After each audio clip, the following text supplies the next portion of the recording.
Welcome to The Authentic Spiritual Journey, a weekly podcast featuring real and practical spiritual conversations from diverse perspectives here on the Experience of the Soul podcast channel.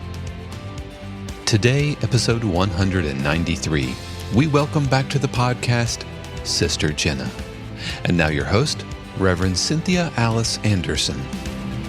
Good morning and welcome to The Authentic Spiritual Journey. My name is Cynthia Alice Anderson, otherwise known as RCA, and I am the host. I'm here today in 818 Studios with my producer. Good morning, everybody. This is Dave Croft, and thank you so much for joining us for episode 193 of The Authentic Spiritual Journey. As always, I hope you had an amazing, stellar weekend, and thank you so much for joining us for the beginning of another week. It is the last day of February 28th. I can't believe we're settling into 2022.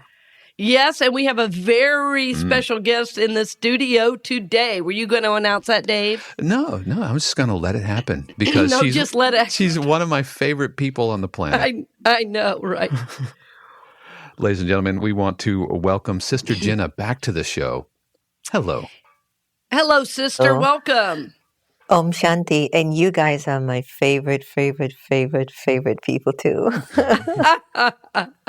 Well, you know, I was thinking with, well, I haven't seen you in person in so long, so it's wonderful to see you online.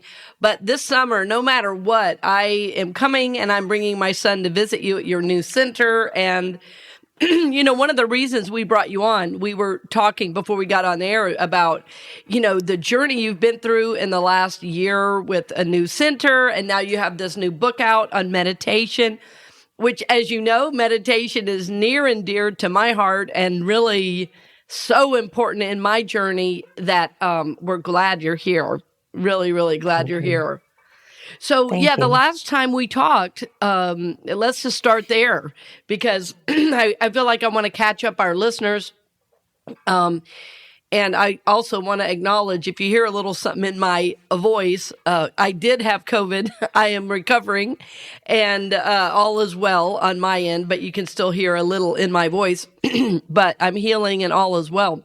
So tell us a little bit about, so the last time you were here, you were... you lost the old center, you're moving in the new one. And even though that was quite a journey for you, as we were saying, now looking back, what would you say in terms of, you know, this journey to the new center and your book? And I mean, it's been quite a year. Well, you know what I would say, that everything is predestined. What can you do? You know, you think you're doing everything that you feel you're in charge of, but there is something more mystical and deeply connected that, let my ego keep thinking I'm in control, but the world of mysticism will continue to humble you. So it's been a great 9 months so far. Mm-hmm. Maybe the only challenge is, you know, taking care of Sister Gita, whose dementia has become quite advanced. Yes. But she's been asking me to take her to India. I want to go to our headquarters in Mount Abu in Madhaban. So I said yes, and we'll be taking her, and that's going to be a wonderful experience. And we'll see how that all turns out. But everyone, you know, we're all going to go through something or the other, and that's going to actually help you to push you closer to God. And whether you want to admit it or not, every difficulty or whatever you coin difficult is actually a gift pushing you closer to the divine. I absolutely agree. And, you know, it's so opposite of what our culture thinks of as spiritual. You know, we want to make up the story that when I get spiritual, everything goes perfect and there's no challenge. But it is, I believe, how we meet that challenge. It's seeing the challenge as an opportunity to grow our soul, because of course, ultimately, that's what we're here to do, is to grow our soul, not to be comfortable. And, you know, I've dealt with this both personally and professionally over the last year with, we were talking, you know, before coming online that at my new ministry, there was a unexpected flood.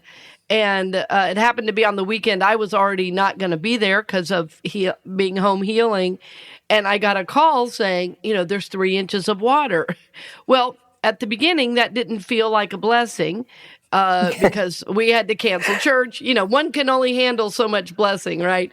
But but we canceled church for that day, and luckily, I already had a talk, recorded, which was also very unusual. So, but as we looked at it, and as I've really taken that into my meditation and journaling practice, it's like, I don't understand it from the mind level, but on the soul level, I completely see its rightness.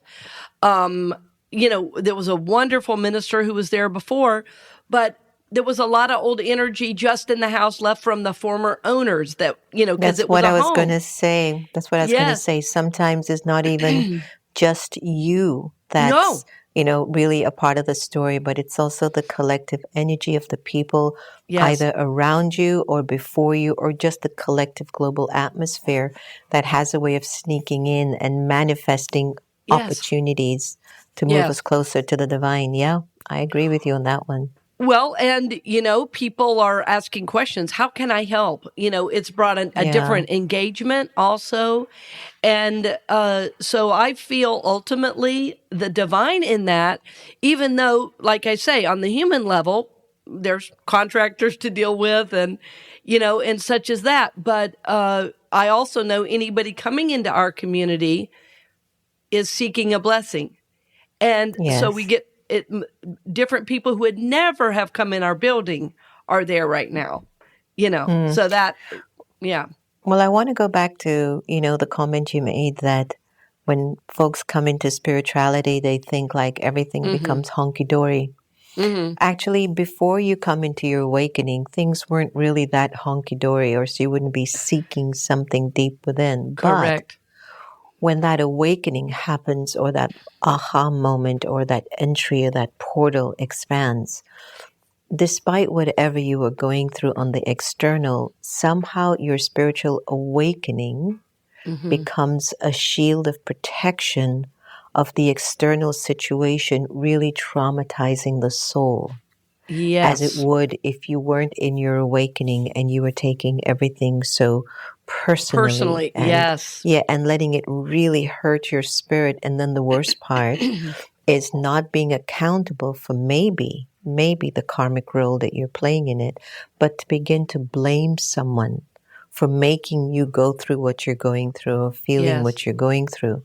And so when we do come into our spiritual awakening, to me, it gives you the weapons that you need to deal or combat the karmic baggage that we might be carrying that really needs power to really suffice, to really get down and get out of the way.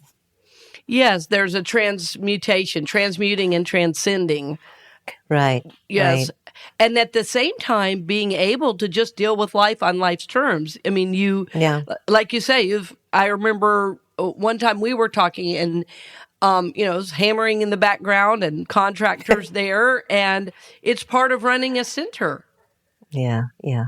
To me, the center is home. It's an ashram where, Yes. since we've been here, there's not maybe I can count on my both hands how many days we've had where no one has come through the door. Yes. Okay. I mean, there's just a constant flow of friends, family, just coming in, sitting in a very grand meditation space. And it's God's home, so it's everyone's home. So, but just tell imagine. me about that. Tell me about that, how that is feeling, and where is the new center for our listeners? Well, it's in Virginia, and it feels the way that it used to feel when everything was opened up before the pandemic. The only difference is I feel a little bit more settled in terms of I'm observing myself and I'm recognizing a little comfort zone coming in. And I don't like comfort zones at all because I know that's when my decline is taking place. And I'll tell you how I felt that my comfort zones are happening. I have to maybe go to the bank and I really don't feel like doing it. And the bank is only like 10 minutes away. Right. And I'm right. like, just get up and go to the bank. Just get up and I'll make go it happen. tomorrow. I'll go tomorrow. It's a simple thing. But then when I observe that happening once or twice or three times, I'm like, what's going on? I know what that means. Yeah. So now I'm beginning to balance that out for me personally and making myself remember the age that I'm in. I'm in the confluence age, which is an age of great transformation. It's the age between the Iron Age before the Golden Age opens up. So the Iron Age, Kali Yuga, is definitely coming to a close. Yes. And that Kali Yuga is being fed by anger, lust, greed, attachment, and ego. Remember algae? And so that's coming to its real climax right now. Look at what's happening in the borders of Ukraine. Look at what's happening in the Congos, in Eritrea and Ethiopia. Look what's happening here in the American political system. It continues. So that algae is responsible. And I think we lose sight of where to draw the solution when we think of only the label, the image, or the physical form. And we don't turn inwards and recognize the subtle internal thought form that's actually responsible for all the chaos that we're witnessing in the world. So, we're all going to go through something because God is calling us home. And as a result of that, the universe and the drama is conspiring with the divine to make things in a way that if you don't come with love, peace, purity, if you don't come with love, peace, purity, truth, and joy, then you're going to have to fight it out. Yeah. You're going to have to It's kick going to and be scream. all the ego. Yes, all the ego stuff. And it's exhausting. I mean, the thing that I've really come to in my own journey and, and supporting so many people on the spiritual journey is that it looks, if you're not doing your spiritual work, it looks like getting in that fight is the only way to have power. But that fight is exhausting and brings no resolution to what you really want. It's only for my journey and the people I serve, it is only when I can tap into that observer self, that higher self, and approach life from there that I have plenty of energy, plenty of love, plenty of, expansion to be able to just see more clearly what's going on. And I realize that fight is not for me, that the fight just keeps it going. And there are these internal thought forms that are so attached to, let me make it happen. And it's never going to shift that way. Yeah. I've been recognizing that, and it's something I'm working through currently. I've often thought that it was just God, that God's energy is just such a driven force in me, and I feel like time is getting shorter in terms of living comfortably the way that we are, or living to some extent to have this notion that we still have conscious choice, or, we're still in charge of our lives. I feel like there's a period where all of that's going to come to its also closure, because the intensity of the outside world will become so powerful with the algae, anger, lust, greed, attachment, and ego, that it will influence the thoughts that we have. And if I don't build a very strong shield of my relationship with the divine, so that that vibration will not enter into my field, then it's as if I'm going to get swallowed up in it, and I won't even know that I'm swallowed up in it. It's true. The only thing I'll know is I don't feel good, and I wish the world wouldn't be like this, whatever it might be. So I've often, seen myself very activated and very, very engaged in all communities. But lately I've been feeling, and I'm not sure if it's the pandemic or it's just being given such opportunities, taking care of a parent with dementia, or the meetings, or just my maturity.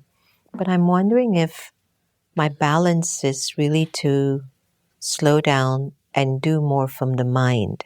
And even though I've kept my mind pure from too much influence of waste and negative emotions or thought forms, it still can get influenced. I still see that it can get pulled. So the interior energy of the intimacy and deep connection to God needs to enhance. So I've been working on that lately, Cynthia, that I'm looking more for a balance within. So it feels a little uncomfortable, but I'm being very mindful of how I'm going about it, that I'm not slipping into maybe a weakness within my being versus a vision that is pulling me into another state of being. Do you know what I'm saying? Yes, yes. I wanted to talk a little bit about that, what you're saying about thought forms, because I think for many people this idea is new, but as we realize that all thoughts are energy, and thoughts can become, thoughts are energetic, as you're saying, energetic thought forms, and they have a reality of their own. And so when we think about the world, as we're talking about it, it is that lower vibrational thought forms where you're describing it as algae. That's funny. Say what all the algae again: anger, lust, greed. Lust, greed, attachment, and ego.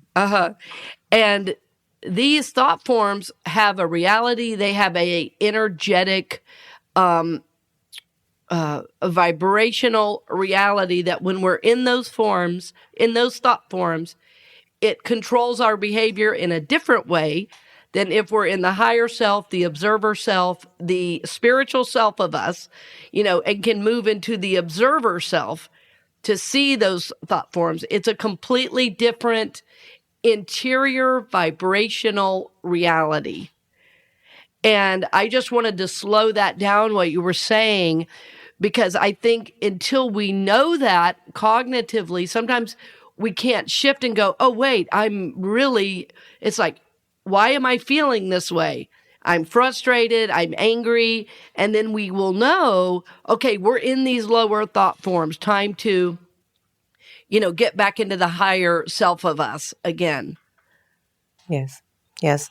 And that's why the opportunities that emerge in our lives, whether it's through a relationship, health, finance, a flood, they're all going to help us to kind of move closer to discerning that, do I want to deal with this from the anger, the fear, the frustration? Because anything you put your thought form energy into gets stronger. Oh, yes. So if you keep serving at that level, then of course don't expect a different result of some heaven, and Cupid and angels, coming down playing violins if you're like so angry and pissed and disappointed and afraid of situation. That's not going to happen. But one of the things that I've noticed is, because in our study of Raj Yoga, I think once I realized that I was an immortal, eternal, and imperishable soul, that would automatically make me into a detached observer of things that were revolving around me, because I knew that even though things might be predestined, then maybe it's also predestined for me to stay evolved in the midst of the uncertainties and challenges and opportunities that occur in and around my life. So the awareness of believing, just think about this, everyone. I am immortal, eternal, imperishable, and pure.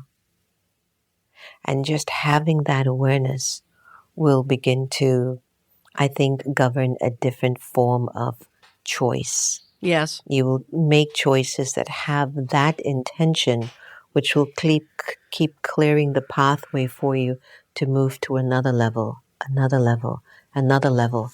And that's where you can feel like you're holding the divine's hand on the journey. And you are definitely not alone in whatever it is your soul has to go through. Yes, and there is a real peace in living from that place, because, yes, you are able to live life from a higher awareness and say, ultimately, at the level of the soul, all is well. I can really say all is well. I'm dealing with things in the outer, but all is well at the level of the soul. And, when we come back in the second half, I can't believe we're already at 20 minutes. I want to talk a little bit more about how we get to that observer self, and to talk a little bit about your new book on meditation as well. And I want to make sure as also that our listeners know how to contact you and more of your teaching. So we'll be right back right after these brief messages, and happy you're with us, dear friend. Hello, dear friend. I'm really excited about a new course I'm offering beginning Monday, February 21st, Your Spiritual Roadmap. I want to make sure you have the right support for your journey. I want you to be able to navigate the signs that life sends, as well as avoid pitfalls on your spiritual journey. I am excited to be able to give you resource pages, to do some daily work, and to know that you have support for this journey we call life.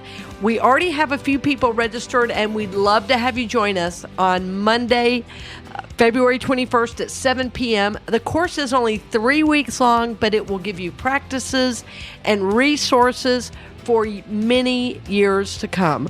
So we hope to see you on Monday, February 21st at 7 p.m. Go to my website to register, CynthiaAliceAnderson.com, and book now Your Spiritual Roadmap. I hope to see you then, and blessings on the journey, dear friend.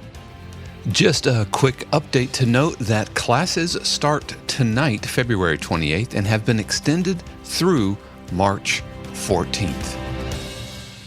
Welcome back. We're glad you're with us, and I think I want to make sure I mention in the ad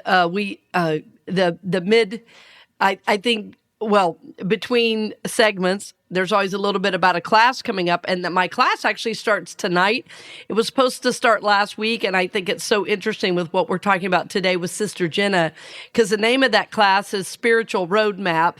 And it's not exactly a map, but there are signs on the journey. And in truth, as Sister has mentioned, we do have a little bit of a predestined life plan, and we'll touch into that a little bit in the course, and there'll be a lot of strategies and help for you moving forward. So if you haven't registered yet, you can still register today, and the class does begin tonight online at 7 p.m., so we'd love to have you there. But we're happy to have Sister Jenna with us. We were talking first half about dealing with those thought forms, those negative thought forms, moving into the observer self and this higher self of us, so that we, of course, desire to grow, to evolve as souls, and that there's this expanded self, this expanded awareness that is available to us. And it was making me think, Sister, that, the key in my journey to finding that has been my meditation practice. So tell us a little bit about your new book, if you will, or anything else you want to share about that. About how do we get there? Yeah. How do we get there? Sometimes through pain and suffering. Yeah. Tell the truth, honey. Sometimes. Or through love and light, or maybe even by default. My entry into spirituality and meditation was through my parents, who became teachers in the Brahma Kumaris movement, which is a predominantly female-led spiritual community that is headquartered in India, but now has 9,000 centers in 120 countries. So I've had the fortune of being surrounded by many women mentors of spiritual ilk, or that spiritual dignity, I should say, that continues to become a mirror for me to look into, to see what I can become. One of the things I think young girls especially need, everybody, they need to see images of a higher expression of existence. Yes. And I think if we look into the media, we read magazines, the news, we go to our next door neighbor, and we're consistently being reminded of the algae expression of our personality, then we stay there. We don't know. And we might only want to see ourselves based on the color of our skin, or our religious affiliation, or the language that we speak. But when we break through all of those limitations and go back to what I said in the first segment of the show, I am immortal, eternal, imperishable, and I'm pure, then imagine the kind of expression through your black skin, through your white skin, through your Asian skin, through your political skin, through your language and your career and your titles, that you become so conscientious that the choices that I make leave an impression. So meditation, there are various types, which I mentioned in my new book that was released this month. Yes. And I found it very interesting that the book was released on February 2nd. Let me see if I can get it in the camera. February 2nd, 2022, and it has 222 pages. So wow. I said to myself, there's something about that just has some mystical something to it that I can't even think about. So the publisher, Sacred Stories Publishing, approached me a while back to do a book on meditation, and I thought, it's not the time for meditation. At meditation, anybody can go and meditate online in a book. People don't want to turn to a book to learn to meditate. So I declined her invitation, and then she circled back. And for some reason, I accepted it. And what I loved about this is that I travel with 37 authors in the book, co-authors. I'm the featured author because I do most of the talking in the book and sharing. But the whole book is about the experiences that we've had with our connection to Source, or our awakening, or the call that came. And how the call changed my life. And so these intimate experiences with the divine are being shared. So when you read it, you get this feeling of remembering when you had yours, but maybe you no longer feed into it. Or you start to think, am I ready for my call? You know, so these thoughts will come up. So it's a really nice bedtime read. We can read each story before you go to bed at night and see the mystical experience it has. I've been hearing from people, they've been having very profound dreams about God's light, or they've been waking up feeling just a little bit different. But I want to go back into the question that you asked about, you know, the how you get into the meditation. And I said, whether it's through suffering or joy.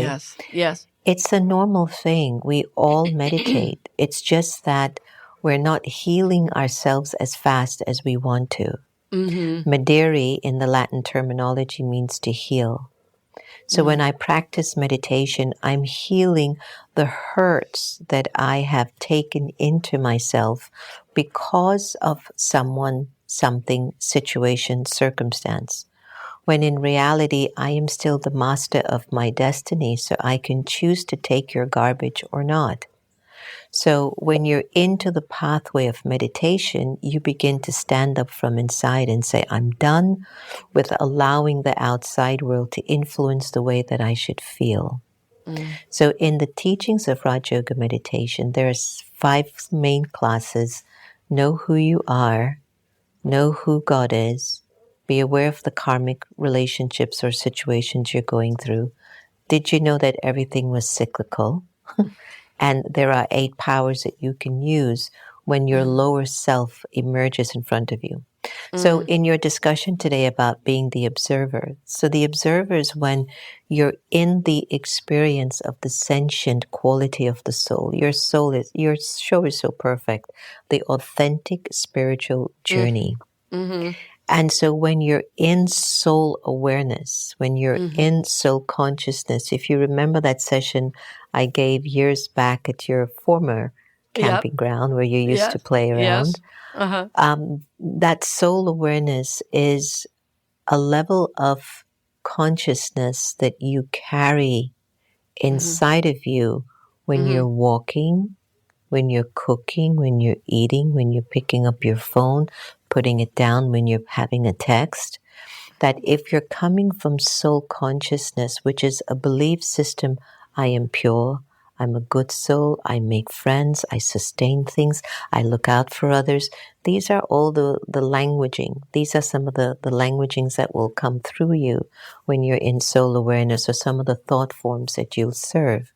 But when you're in the algae form and you're in the body awareness form, you lose friends very quickly.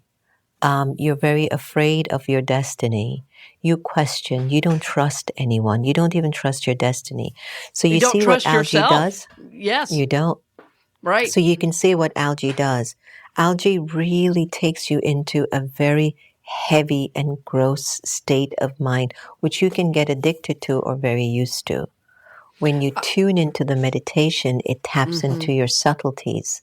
So then you start to recognize that heaviness and doubt is not me. Right. And there is an energetic interior feeling and difference. You're right. When you're in the mind, really stuck in the negative thought forms, there is totally a heaviness to it. And everything seems worse than it is. It can literally feel like a weight on you. But when you're in this, the higher self, the expanded self, there's a lightness to it. There's an awareness that even though I'm experiencing this, my soul is at peace. My soul is at rest, even though there's things I have to do in the outer. So, yes, I think what you're describing is very, very true. And I wanted us to keep speaking into it because I think right now, because we're also, addicted to our phones, that the messages we're getting are kind of on rapid fire, and we can find ourselves in the negative thought forms before we really realize it. And it's like, wait, why am I feeling, tired? Why am I feeling kind of frustrated at the littlest things? And it's because the subtlety of the way those thought forms come in, pretty soon that's becoming our general feeling and awareness. And like you were saying earlier, we're forgetting we've had these moments where we're really in contact with the etheric realm, where we've experienced the mystical, and we're getting mad about something we have absolutely no control over. So I want to just keep speaking into that so that our listeners can go, yes, I need to remember when I'm stuck in there that there's a higher awareness available to me. Well, I think that takes us back to what has been like a thread in our conversation today, that there is a need for 7.5 billion souls out there to make an intimate link, to establish an intimate link with the divine. Yes. And why I think that is so needed now is all the external situations and people, places, things, they're going to fall apart. They're going to keep changing and becoming more reduced in their energy to give to you what the soul wants to feel comforted by. Yes. And if my marriage, if my health, if my money, if my kids, my mind, if all of that starts to wane and become less than what I feel I deserve from it, I will not be, like what you said, at peace. And being at peace with yourself is the greatest currency a human being can have. Yes. And it's the greatest currency a human being can distribute and share with others. And when we don't have that currency, just imagine the debt that we're incurring in the soul. And so who can remove the debt? It will be God's light, Baba, who I call Baba. Yes, that teacher. supreme consciousness that says, I'm here to remove this algae from you, because when you left me, I didn't send you down to suffer, but it seemed the universe and the drama is a play about happiness and sorrow. But now if you can keep thinking into me and being into me, I guarantee it, not only will you get everything you've ever desired, but life will just be so much easier for you.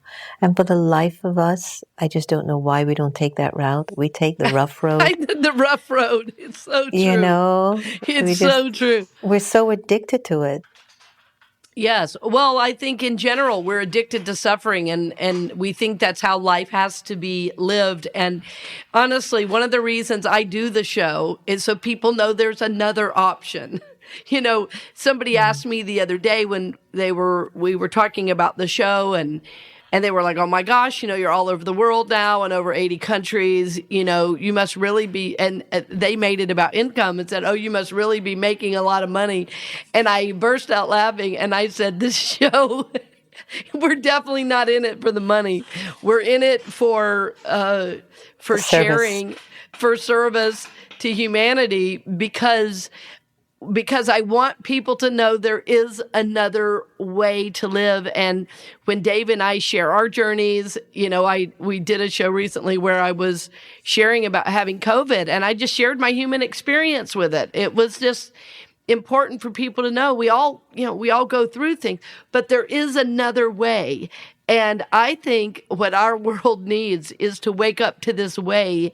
And I think we are doing that like moment by moment, soul by soul. So you'll never hear about it on the news, but I believe it really is happening now. I know because of souls like you that we were brought together. And as soon as I met you, I said, I'm going to know her forever. Our souls connected. There's a peace there. And this is what we're about, waking up to this inner peace. I have it more now than ever, and it is a gift to my soul. Such a currency. I call it the greatest currency. It's a great. I've never heard that, and I love that. Yeah. Recently, Ellen, who is approaching her final season, she had our wonderful friend, Reverend Dr. Michael Beckwith. I mean, people were floored when Michael spoke. Then she had Ainsley MacLeod, a psychic activist that will go back into your past lives. And in other words, that's mainstream there. And mainstream is now finally, there's a pebble. There are pebbles there is. That are There's a little, in. yes. Yeah, it's getting there. It's getting there. Of course, everybody knows Deepak Chopra and everybody knows what Oprah's been also trying to do. I just feel that as you continue your work, and with all of your listeners now in 80 countries, imagine the ripple. Imagine the ripple that's taking place with every one of these shows. Yes. And so who's going to be touched by it? There might be somebody in mainstream media that just happened to have turned to the channel and just said, this is it. I love what she's saying. And then they reach out to you. And so you never know how the universe unfolds in your favor and offers you the investment or the surplus of all the effort and the purity. You and Dave have been doing this for Seva. You're not making millions. I don't make millions on my America Meditating Radio. Actually, I have to spend the millions. Exactly. To keep America There's always money going in. And but that's a true service. But that's true service. Yeah. And, I'm always provided for, but I just thought that was funny because they heard me say I said, I think we're at about 200,000 downloads, maybe a little over. And they were like, whoa, 200,000 downloads, So, but it's one of my greatest joys. We always record early. And today we're recording actually on my birthday. And Dave had initially said, well, do you not want to record on your birthday? And I was like, well, of course I want to record on my birthday. This is what I love to do. And it's funny, in my practice this morning, every morning I spend some time journaling and doing deeper breathing. And this morning, my I am for the day is I am born again. In every moment. So this is my intention for today, is in our time and in my thoughts that I can be born again in every moment. And I love your our sharing today. It's helped me be born again in our time today. Well, listen, happy birthday to you. Happy birthday to you. Happy birthday, dear born again. You're born again. Hey, just call me born again. Gift. I'm the minister formerly known as Cynthia. I am realizing that once the soul entered the body, the greatest gift we were given was life. Yes. Yes. And if we can just pause and just look around your environment and say thank you. Yes. So simple. And at the same token, just say, now what next? Yes. What's next for my destiny and my future? You'll just feel like you won't just stay where you are, but that you're just on this journey. You're moving. Well, I don't know if you know how well you know Ricky Byers, who is a wonderful singer. And there's a song she has. I don't know if we can find it, Dave, for the show notes or not. It's an older song, but it's called How Can I Serve? And we'll end with that. It goes like this. How can I serve today, sweet spirit? How can I serve today? Oh Lord, speak in ways that I will understand. Where you lead me, I will follow. Where you lead me, I will go. And I love that. That song comes to me so often. And that's the question, dear friends. How can I serve today? How can I be of service? And always know when we're of service, we're in the higher self, right? It's the highest spiritual calling when we can be of service to others. So, Sister Jenna, thank you for your service to humanity through your work at the center, through your book, and all of the work you do on America Meditating and such as that. So we're honored, really, that you take time to be with us, and we're so happy to support you, the center, and your journey, and always know we are a resource for you. But we're honored to be with you, to share space. And then we'll have some links in the show notes to make sure people know how to reach you. But sister, is there any events you have coming up? We should just ask before we end today. Is there anything you want to let people know about specifically? Well, I don't know if you all had joined in our big event on February 22nd, which was a Global World Meditation. And so if you happen to have missed that, my recommendation is to just Google Unify or americameditating.org to bask into the energy of that vibration. And every month, on the 22nd day, we will be doing something for Water Day, Earth Day, and so on. But also in terms of my book, The Meditation Intimate Experiences with the Divine through Contemplative Practices, you can get a copy from Amazon, Barnes & Noble, or again on americameditating.org. But if for anybody out there who's really serious about deep, intense transformation, go to brahmakumaris.org. There's a center anywhere around you. And whether it's online or at their meditation centers, all classes are free of charge. Feel free to tap into that energy. If you liked whatever Cynthia and I shared on the show today, I forgot what episode it was, 195 or something. That's a lot of shows. 193, yeah. It is a lot 193, 193, congratulations. Yeah. Just tune into the brahmakumaris.org for some really, really deep transformational work. Yes, I know there's a wonderful center here in Orlando as well. So, yes, friends, thank you as always for joining us today. We hope you have enjoyed the show. We know you have. And happy you're joining us from around the world. We love lifting you in prayer. We love supporting you, and we're honored to support your journey. So we will see you next week, and blessings on the journey, dear friend.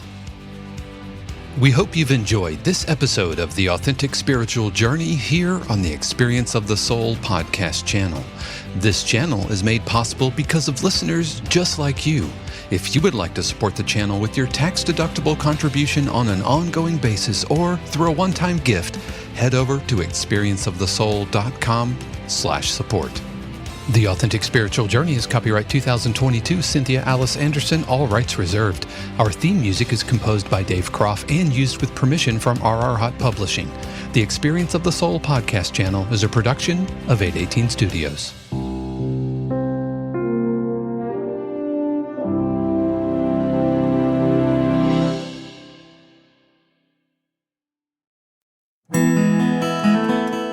Hey friends, Sean here, your Experience of the Soul producer. I want to take a moment to tell you about something truly exciting. The SoulWorks online community, created by your host, Cynthia Alice Anderson, and available on the Mighty Networks app. If you're looking for a place where you can explore your spiritual path, connect with others, and grow in a meaningful way, then this is for you. SoulWorks is so much more than an online community. It's a safe, inclusive space for spiritual exploration, self-discovery, and personal transformation. Inside the community, you'll find everything from uplifting spiritual studies to soul-centered growth practices, meditations, affirmations, and so much more. It's a space where you'll always be supported and never judged. The best part, membership is free.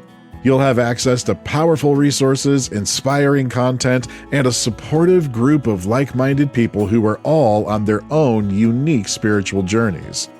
And if you're ready to dive deeper, there are premium options available to enhance your experience with a live Monday night talk series and extended, deeper meditations. If you're seeking a place to connect, grow, and nurture your soul, we would love to have you join us in the SoulWorks community and see where this journey can take you. Visit my.soulworkscommunity.com today.